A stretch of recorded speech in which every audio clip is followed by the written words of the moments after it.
What is up, guys? Tony of BT-10 Games, and today we're here to talk about some MetalGarurumon X Antibody. I may have this titled as BT-11, I'm not entirely sure, but if it's so, it'll be on the top left and right hand corner of the screen, where I have a couple of decks in testing still.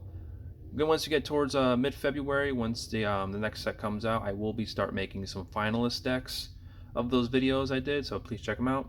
Hit that like button, hit the subscribe button, and without further ado, let's get with the deck profile.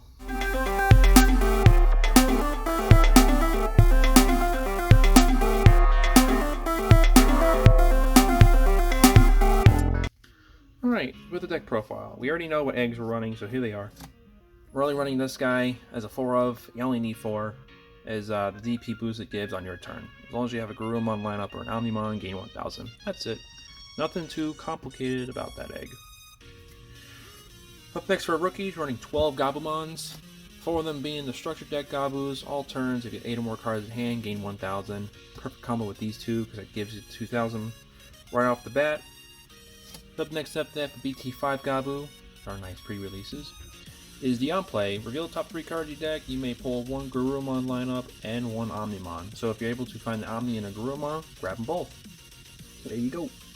Up next after that, last out for our Gabus is the EX-Antibody. Has the on-play and when digivolving. Reveal the top 3 cards of your deck. You may add 1 Garurumon or 1 Omnimon in name and an EX-Antibody option. So unfortunately, this doesn't grab us 2 Digimon that we want. It either grabs one of the other Digimon, the Omni or the Garurumon lineup, but it also grabs the EX-Antibody option if we do find it.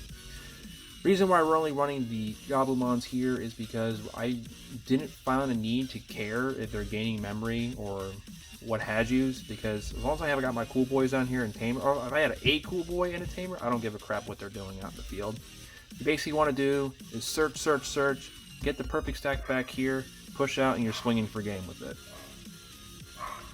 Up next after that, we have our promo Garurumons here. The better one, that's why we're maxing this out of 4, because it has that sweet inheritable when attacking, not a once per turn draw effect. It's really nice, kind of like Dino Stingmon. Dino Sting, it's just Stingmon. Sorry, you can all fry me in the comments with that, man. But when we get to our level 5s, when we swing on Suspend, this is where we're going to be drawing a bunch of cards, because once we get into our Weregarurumon X Antibody, it's where we're going to have 8 or more cards in hand. So the continuation with the level 4s, we're only running 2 of this guy. And even though it has the nice when digivolve and gain 1 memory, it has a Gabumon. Most likely the stack will have this on top of it, which negates this effect. So it's really not worth it. But it's still nice to have at least 2 of, in my opinion. You could run this at a 3. You find a spot in this and then in the video. Because it also has the all turns, you can get 1000 DP, as long as it has a Garurumon or Omnimon in name, which are going to proc that every single time. So we have 3 Digimon, the egg, the rookie, and then the level 4 here, that all give us 1000. So on our turn, we have 3000 as a flat out boost, and on the opponent's turn, you have 2. So they think they can swing your stack, and they completely forget that you have plus 2000 your side, and they just lose your stack. It's just a really bad day for them. Because this guy right here, all turns, we have battle protection. So all we gotta do is strip 2 sources, and that's it, our stack lives. So we have the perfect stack of our level 3s, and this on top of that, we can strip our level 3s first, and then our level 4s after that if we really need to. So our stack can live 3 times, or the 3rd time if it's going down, but for the first 2 times, it ain't going anywhere. Up next for level 5s, a must have 4. If you're running this at 3, I never see anyone run this at 3, but you never know. If you only afford 3, I try to find a 4th one. But anyway, in continuation, when attacking, just restand if it has Garurumon in its name, which it's gonna have. There's no way that you're gonna skip this at Evo. But we're here playing it for its inheritability. It has 8. If you have 8 more cards in your hand, you get security type +1. So you get to just swing on Suspend Swing. If the second time it swings, or both time it swings, whatever, battle protection, you get your level 3s, and then if you really have to, your level 4s, it's kind of going to feel bad. But if it lives both times, you have X-Antibody in, you go into this card right here, it gets to restand, and as long as you have this Digimon or the X-Antibody option, you get to return one of their level 4 or lower Digimon, which is really nice. If that level 4 or lower happens to be a blocker and they just decide not to block those times, whatever, and wants to block once you're trying to do your final attack, get rid of it. Or it's another problematic level 3 out there, what have you, you could just bounce a Digimon. and then swing in with those +2 checks. And also here, this one of Spice Sagittarius. I did have this at one time, just for these, but I felt the need of, like, this is just a good card to have, because you can go into, you have this, swing 2 times, go in this for free, draw that extra card that you need, and then you can go into this Digimon for free. So you get you get to Evo up twice, and draw 2 free cards. But also here, it makes your stack bigger, because it has the same inheritables as your level 4. But I don't want to miss out the one Digivolving. As long as you have a Tamer on the field, you can return 2 of your opponent's level 3s to their hand. I kind of wish this was a level 4 or lower still, because that would be great.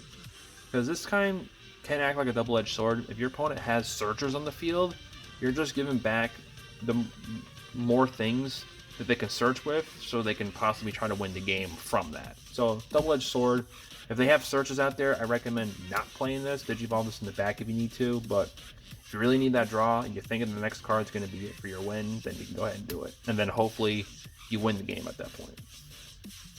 Up next for level 6s, we're only running a single copy of the MetalGarurumon from the EX-01 set.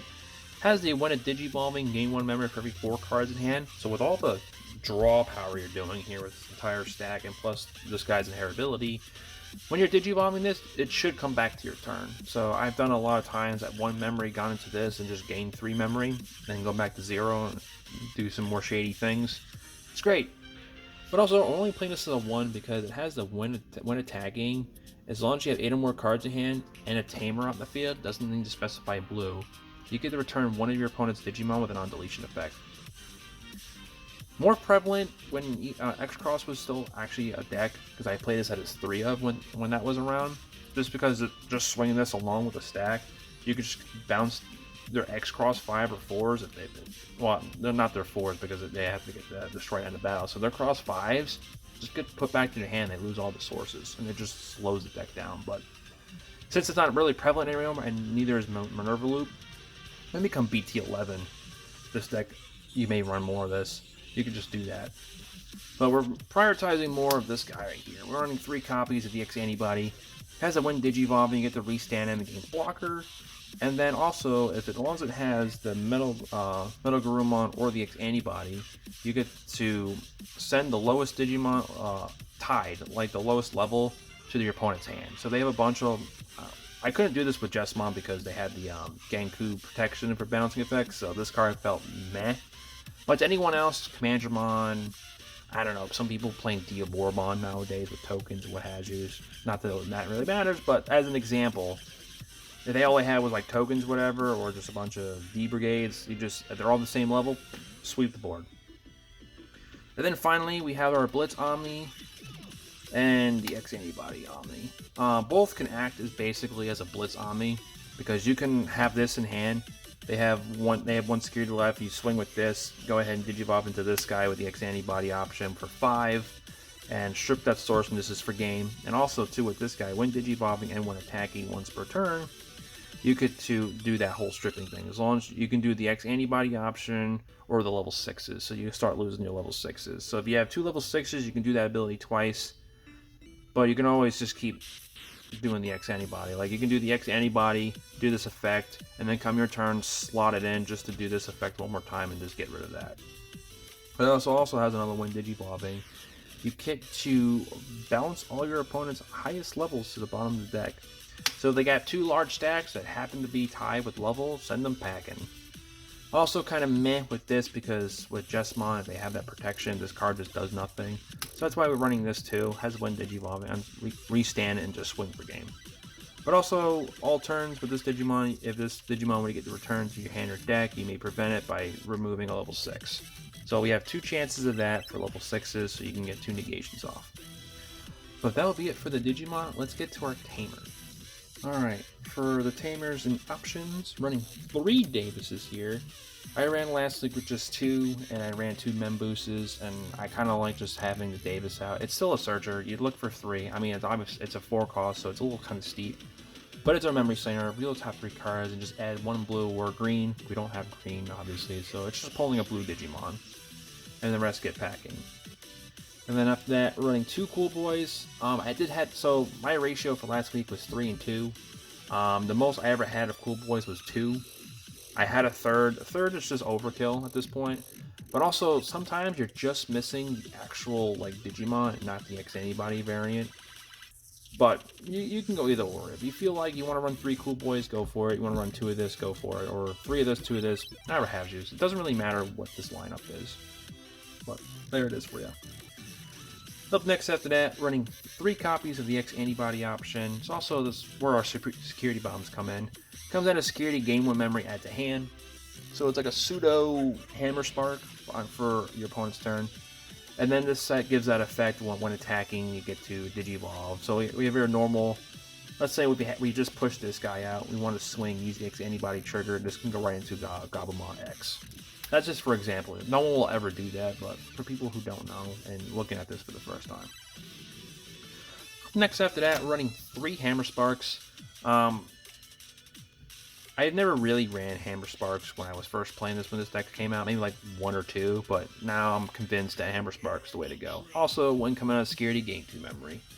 So it's got 6 bombs here so far, and also this extends our plays. Now, this is where it gets a little cheeky because my shop is on and off with Jessmon, so this is the tech for that. We have the high-speed plugin. It's a blue option, so it doesn't matter if we have a tamer on the field because it has while you have a tamer on the play, you don't care for the color requirements. But we are a blue deck, so we can play this even if we don't have a tamer, as long as we have a blue Digimon on the field. For the turn, your Digimon gains jamming and can't be blocked. So if I had this last week with my giant stack, I think I might have won the game. It's because there's nothing they can do to block whatever. I'm just gonna swing on suspend swing, and all their deck is full of Digimon. So this just there's no way my stack's gonna just lose. Also, it comes out of security. Draw a card and add this to hand. So you're gonna be able to draw this and then draw whatever else out. So when you haven't put your stack out yet and you have 2 or more memory, you can just go ahead and play this and there's nothing your opponent can do. They can just watch their security whittle away. Then lastly, for the last security bomb, we have Ice Wall, because why not? We're playing MetalGarurumon, he's in the picture, it just feels, no, that glare is just horrible. Sorry about that, we'll just stuff that up there. We all know what's under the stockpile. Security effect, gain 2 memory. But that would be it for the deck profile. If you enjoy this, if you think this is a contender for the BT-11 deck, let me know in the comments below. Even some blue Digimon, I took a scan, I didn't think anything would really fit into here, but I could be wrong. I love your guys' opinions, so send them away in the comments. Also, be sure to like, comment, subscribe. Shout out to Ronald, he's getting more videos up for One Piece. I'll link that description as well, or somewhere in the top left-hand, right-hand corners. Check his channel out if you're into One Piece. He's got another deck out. I think it's first place green, and then there's a second place. I think it's like it's like a purple blue deck, a Kaido or a Crocodile. It's one of those two. But anyway, don't forget to get your geek on, and we'll see you guys.